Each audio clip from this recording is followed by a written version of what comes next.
Well, some of the movies I meant to get around to when they were still in theaters are starting to become available. So let's talk about one I missed. Thunderbolts, supposedly, at least from what I heard about it, the best MCU movie in a while, which is, I mean, not the highest praise in the world given the current state of the MCU, both in film and streaming shows, to be completely honest. But that having been said, this is good. It has one thing in it that is a big problem for me. Um, I'm trying to figure out if I want to tackle that first or later. We're going to tackle that later. Let's start with what's good. So, first of all, fun ensemble cast. I like that the focus is heavily on Yelena. I like Florence Pugh. I really like her in this part. She does fantastic in it. David Harbour brings the energy I expect from him. Couple of cringe moments with him, but that is kind of the nature of the character. He is thankfully lovable enough that it mostly gets by for me. I actually ended up liking John Walker a lot more than I thought I would. And by liking him, I mean liking the fact that they kept him as a massive jerk. They did not change that. Like I was a little bit worried about like an outright redemption story for him because like dude's a mess, and I know that one of my defenses of at least some aspects of the end of Falcon and the Winter Soldier was I did not see the end of that as an actual redemption story for him, and this kind of validates me on that.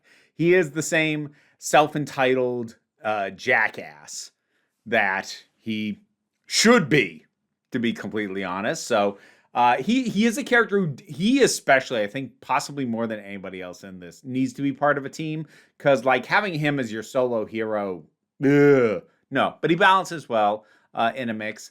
Honestly, Ava, aka Ghost, felt a little bit superfluous. Personality-wise, she's not a million miles away from Yelena, and the film goes a long way to constantly negate her power, except for towards the very end where they just don't even bother negating her power and she just doesn't use it for some reason to get out of a situation where it feels like it should work. So that she kind of felt a little bit like the one that they weren't entirely sure what to do with. Bucky was fine. Again, kind of bolstered by the dynamics of the group as a whole, as like the one with the most tangible, legitimate experience actually being a hero of the lot of them. Yeah, he was fine. This is good, solid use of him. I'll tell you, I think my favorite thing, though, aside from Yelena, is Bob, aka Sentry. Now, I know a little bit about Sentry from the comics.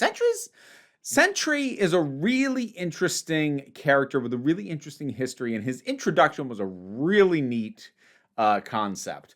What they do with him here is a fair bit different in terms of the specifics, but is pretty true to the core notion of who he is, which is that as far as powers go, he's effectively the Marvel Universe Superman. Like, he is the unstoppable thing, but unlike, say, you know, the pedantic fans in DC are always going like, why doesn't Superman just fix it? Which is a stupid question that anyone who's asking that is not engaging with the work in good faith, whatever it might be. But regardless, this gives a pretty clear answer as to why Sentry just doesn't swoop in and fix stuff. Because he's got a lot of issues. And there's a whole other side of him that makes bringing out the good in him kind of bad. Because the bad comes with it. So I like the way they did this. I think the performance is great. I think he has a great sort of, I don't know how to put this, nondescript kind of charisma. This kind of like, yeah, he seems nice to have around, but it's all very low key. And then when they had him blonde in the Sentry outfit, like he sold that, like shocking. That was the part I didn't think he was going to be able to sell, and he did. And then the Void. First of all, I adore the visualization of this. Just this black pit. No, like, it's not even like Like it's just the silhouette with just these eyes, these glowing eyes. That's a great visual. That was fantastic. Whoever came up with that, give them a raise. That was so good. It's so well realized. That was really, really great. And I like the way that they kind of tweaked his baggage a little bit in the comics. He's got a few things going on in the comics, but in the comics he's kind of famously agoraphobic.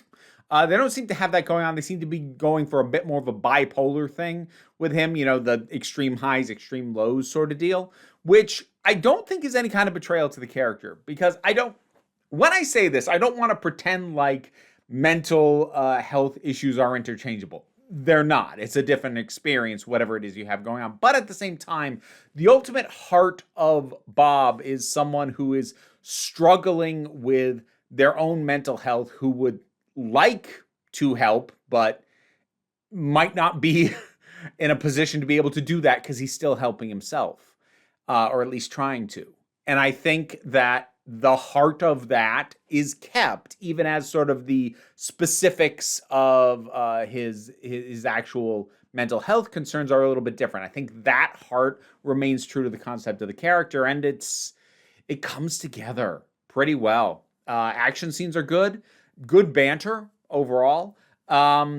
Valentina, I don't know. This felt. I think they had her appearing in too many things. I think they had her cameoing too many times in too many things. This kind of felt slightly anticlimactic for how many times I feel like I've seen her show up. But at the same time, like, it was fun. I like Julia Louis-Dreyfus, and she does the part well. So yeah, that still works for the most part. And overall, this is a good, well-paced movie. Definitely the best thing that Marvel has put in theaters in a while. I do need to vent about the one thing, though, because there was one thing that happened about 20 minutes in, and it hit so badly. I'm actually, at this point, glad I didn't see this in the theater, because this thing happened, and it hit so badly. I had to actually pause the movie, go and make dinner and eat and like process before trying to come back to watch it. And honestly, even like the next 20 minutes or so after this thing happened, and I'll get to it in a minute, and yeah, consider it a spoiler. Even for like the first 20 minutes, half hour after this thing initially happened, I still felt like I wasn't enjoying the movie as much as I would like to, because I'm still trying to get over the hump of this thing that it did. So let's talk about Taskmaster. Taskmaster was the other villain. I'm going to put villain in quotes for that one. Who, because this is, yes, Thunderbolts are a thing in the comics. This particular take is kind of the MCU equivalent of the Suicide Squad, which means that accordingly, they do the Suicide Squad thing of killing one of them off relatively early to show that nobody's safe. Now, don't credit the first Suicide Squad movie with having done that. That dates back to the comics. They did that like right from the get-go. And I get that's what they were doing when they made the decision to kill Taskmaster.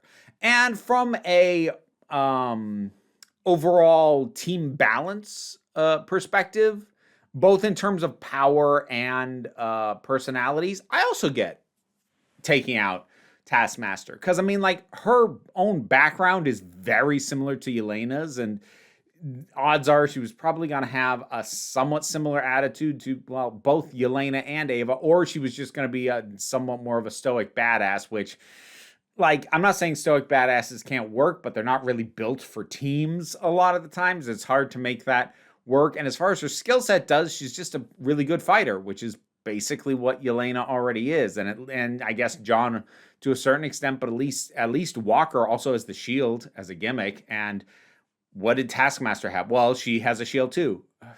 Okay. And a sword. Yeah, okay. I mean, like, me knowing like what her skill set is and the mimicry, and like I kind of wanted to see like her pull a bunch of moves from a bunch of Avengers and like see what they did with that. That's the fact that I was kind of deprived. That isn't what upset me though. while I understand from a narrative perspective picking somebody off, and I also understand from a what do we want this team to be going forward and who's redundant in terms of both dynamics and powers, who you would get rid of, I get all of that. The problem is in the specifics of who Taskmaster is in the MCU.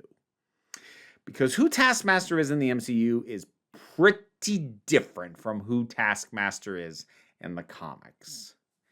In the MCU, if you either haven't seen or haven't rewatched Black Widow in a while, Taskmaster is the villain in terms of the fact that she is the physical threat that Natasha had to deal with. But she's also brainwashed. So, like, of all the people there assembled in that vault that Valentina sent in there hoping they'd all kill each other. Well, not really caring. She was going to burn them all anyway, but you get my point. She was the one who was the least responsible for the actions that we are aware that she did that were bad things. Like Walker, very responsible for his own actions. Probably the most of anybody there.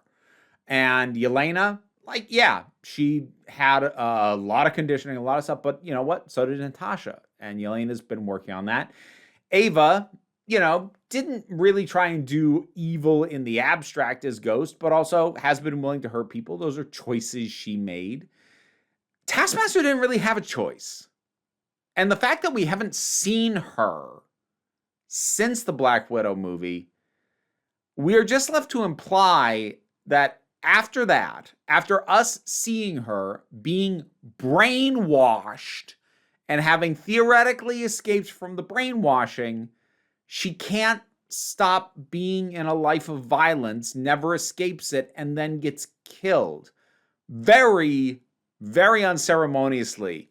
It kind of, like the moment itself hit me real bad, and it kind of came up a little while later when Yelena's summation of Taskmaster is, you know, she had a tough life, she killed people, she got killed. I'm like, that's not really fair.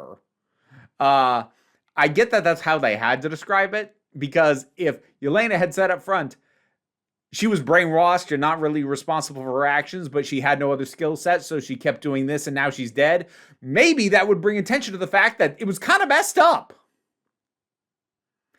I don't think she needed to be in there. If all she was going to be was fodder, don't. Like, freaking either pick somebody else or just don't have her there at all and don't have anybody get killed in the vault.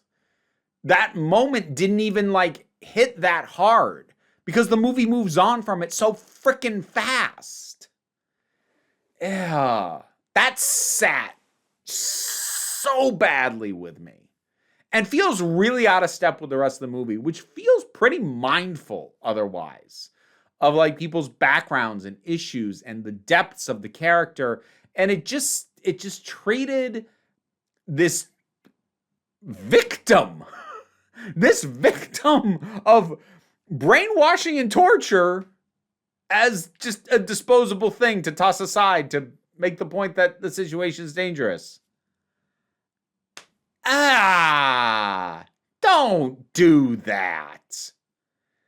It is like legit the only actual problem I have with the movie, but I do actually have a really, really big problem with it. So, yeah. It's still a good movie. I'm not going to say that it necessarily ruined the movie for me, but you know what? I think I would have a really hard time rewatching it. I think if I was going to rewatch it, I'd have to start it like from the half-hour mark and go forward from there. I don't think I could watch that happen to her again. It just hit so wrong. Anyways, rest of the movie is really good. Thunderbolts. What'd you think about it? I know I'm late to this one, but whatever your thoughts are, drop something down in the comments. Let's talk about it. Patreon pays the bills, enables me to do this as my living. Even if you can't help me out that way, like, share, subscribe. Also help as well, but don't worry too much about it. Take a relaxed attitude around here so you can just come on back next time you need a break. And now to thank my highest supporting patrons: Robin Moore, Jared Boyce, Zubin Lufula, Monty Kate 808, Mira G, Angry Casperl, Dave Hall, Movie Turtle, Oliver B, Sean Miller, Welsh Wrestling Geeks, Alyssa Pedersen, Mary Mello, Becky Sparks, Loki Eris, Tracy Scrabbit, Pau Barabajoggle, and Sir Didymus is my favorite, as well as Welsh Wrestling Geeks. So, folks said they wanted the rats back. Here they are. I really should have not worn something that exposed this much skin. Their nails are sharp. Ow. Oh, you guys, get back here.